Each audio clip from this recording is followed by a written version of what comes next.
सच ही कहा किसी ने, परिस्थितियों की पाठशाला ही हमें वास्तविक शिक्षा देती है। जी हाँ, आज आपको एक छोटी सी कहानी सुनाते हैं। एक जंगल में एक चींटी और तितली दोनों आपस में बहुत अच्छे दोस्त थे। तितली जो थी वो उड़ती रहती, इस पेड़ पे बैठती, उस पेड़ पे बैठती और अपनी ज़िंदगी के मज़े ले रही थी। सोच रही थी ज़िंदगी कितनी आसान है, देखो मैं कितने मज़े ले रही हूँ।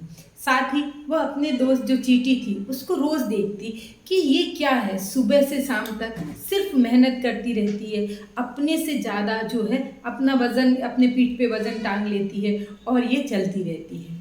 एक दिन वह तितली जो थी चींटी को उसने रोका और कहा, सुनो चींटी बहन सुनो, तुम मुझे एक बात बताओ, तुम इतनी मेहनत क्यों करती हो, क्यों इतना रात दिन लगी रहती हो, अपने से भी ज़्यादा वज़न उठा उठा के चलती रहती हो। तो चींटी ने जवाब दिया कि मैं बरसात का मौसम आने वाला है और मैं अभी मेहनत करके उस मौसम के लिए बहुत कुछ इकट्ठा कर लेना चाहता हूँ। तितली हंसी और कहने लगी, जो अभी आया ही नहीं तुम उसका क्या इंतज़ार कर रही हो, उसके आने वाले के उसमें अपने आज को भी बर्बाद कर रही हो।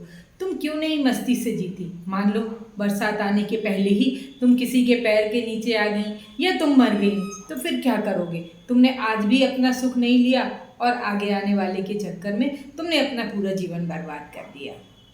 चींटी ने कुछ नहीं बोला और वो मुस्करा के अपने काम में लगी रही। यूं ही 2-3 महीने बीत गए और बरसात जो है वो शुरू हो गई। इतनी भयानक बरसात थी कि कई दिनों तक भयानक बारिश होती रही, पूरे जंगल में पानी पानी हो गया। तितली बेचारी थी वो परेशान थी, पेड़ों पे भी नहीं बैठ पा रही थी क्योंकि बारिश बहुत तेज़ हो रहा था, सारे पत्ते गिर गए थे, आंधी से तूफान से सब कुछ तहस नहस हो गया था। उसे समझ में नहीं आ रहा था कि वो क्या करे। उधर चींटी ने अपना घर इतना सुरक्षित बना लिया था और अपने घर में उसने महीनों के लिए सामान इकट्ठा कर लिया था और इस बरसात के मौसम में वो आराम से बैठे हुए मज़े ले रही थी। तभी तितली जो है उड़ के उसके पास पहुंची और उसने कहा कि तुम मुझे भी पनाह दोगी। आज मुझे समझ में आया कि तुमने ये जो कार्य किया बहुत अच्छा किया, मैं तो बहुत परेशान हूँ। चींटी ने मुस्कराकर उसको भी अपने घर में पनाह दे दी और बहुत सारा खाना दिया। जी हाँ, कहानी तो बहुत छोटी सी थी लेकिन बहुत कुछ कह गई। जो सिर्फ आज में जीते हैं और अपने भविष्य के लिए कुछ भी नहीं सोचते, उसको लेके नहीं चलते हैं, उनका आज तो ठीक है लेकिन उनका आगे आने वाला कल जो है वो बहुत ख़राब हो जाता है। मैं ये कहने का मतलब नहीं है कि आज आप वर्तमान में ना जिएं या कुछ ना करें, बिल्कुल वर्तमान में भी जीजिए, लेकिन चूँकि हम नहीं जानते कि हमारा जीवन कितना लंबा है, कैसा है, क्या है, इसलिए हमें अपने भविष्य की परिस्थितियों के लिए भी हर तरीके से तैयार होना पड़ेगा।